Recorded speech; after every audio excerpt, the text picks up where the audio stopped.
There's no feeling more intense than starting over.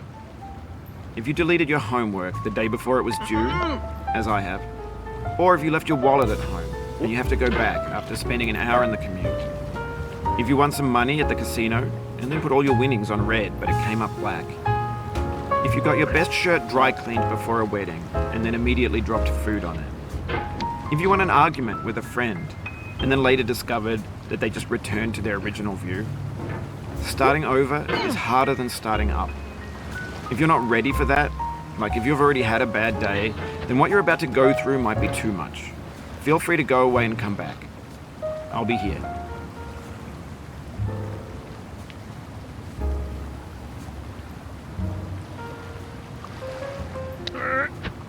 Alright, thanks for coming with me on this trip. I'll understand if you have to take a break at any point. Just find a safe place to stop and quit the game. And don't worry, I'll save your progress, always, even your mistakes.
This game is a homage to a free game that came out in 2002, titled Sexy Hiking.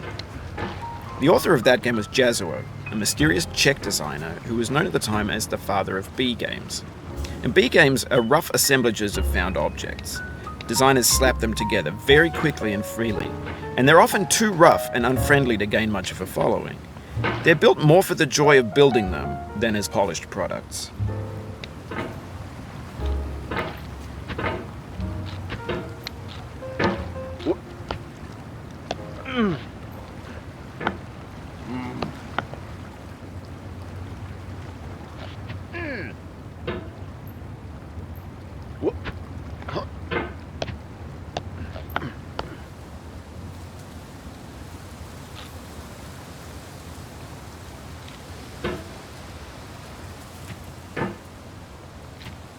In a certain way, Sexy Hiking is the perfect embodiment of a B game.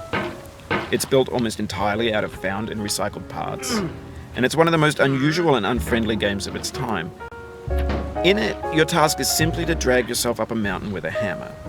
And that act of climbing, in the digital world or in real life, has certain essential properties that give the game its flavor.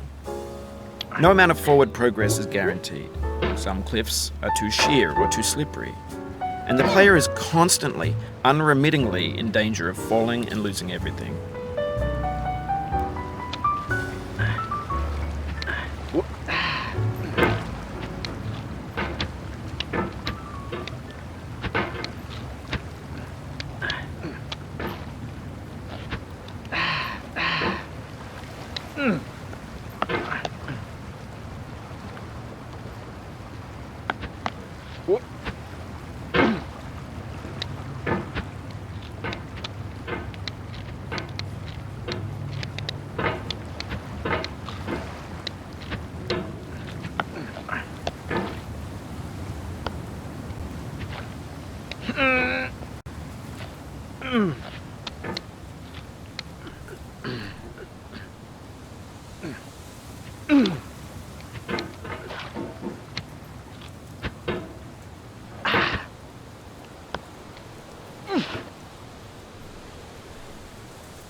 Anyway, when you start sexy hiking, you're standing next to this dead tree that blocks the way to the entire rest of the game.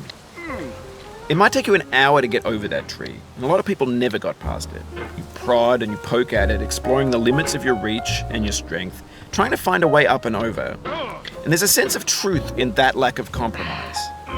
Most obstacles in video game worlds are fake. You can be completely confident in your ability to get through them once you have the correct method or the correct equipment or just by spending enough time. In that sense, every pixelated obstacle in sexy hiking is real.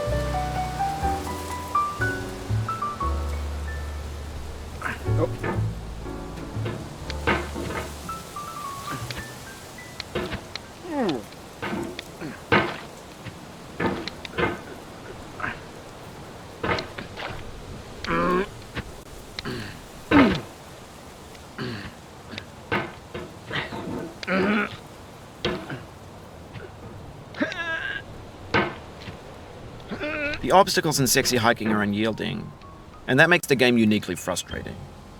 But I'm not sure Jazzuo intended to make a frustrating game. The frustration is just essential to the act of climbing, and it's authentic to the process of building a game about climbing. A funny thing happened to me as I was building this mountain. I'd have an idea for a new obstacle, and I'd build it, test it, and it would usually turn out to be unreasonably hard. But I couldn't bring myself to make it easier. It already felt like my inability to get past a new obstacle was my fault as a player rather than as a builder. Imaginary mountains build themselves from our efforts to climb them, and it's our repeated attempts to reach the summit that turns those mountains into something real.